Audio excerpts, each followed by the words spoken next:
Mpenzi mtazamaji wa Ligani, leo tukiwa ni Jumamosi, siku ni ya tano, siku mbili ambazo zimesalia tuweze kujiunga na wiki ijayo, mwezi ni wa 13, mwaka ni unaofuata. Ukiniangalia leo nimefaa tofauti na nifuavyo siku zingine, kumaanisha kuwa leo huenda ikawa siku ya maana kabisa.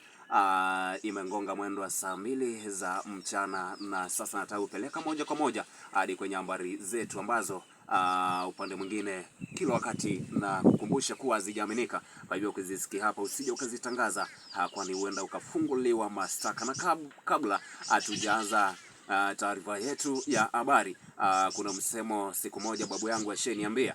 Wakati mmoja baada ya mimi kutoweka kutoka sebuleni, ndipo babu yangu akanihitaji nirudi mumo sebuleni. Kama ujuavyo, mwanadamu akatai wito bali ukataa anachoitiwa, na uhenga wa kutupaka mafuta kwenye mgongo wa chupa walipoketi na kutabiri kuwa anakoweza kuona mzee akiwa hoi bin saban, kijana kama alivyokuwa hadi nipande mlimani siwezi kuona.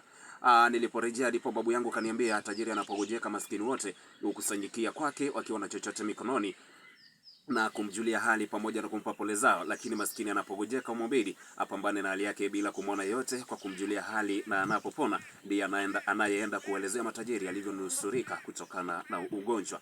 Kwa hivyo mjukuu wangu, tia bidii. Hayo nakumbuka hayo tu, maneno yake yaliyokuwa ya mwisho babu yangu, na ikiwemo saa 2 za mchana majira ni Afrika Mashariki, tarehe ni 37 mwezi ujao mwakani uliopita, nikikukaribisha ndani ya Mberika ya habari zisizoaminika, nikikukumbusha lagu jina ni Alphonse Malonza. Ukipenda unaweza niita MC Utadhi ama CEO wa Utadhi TV.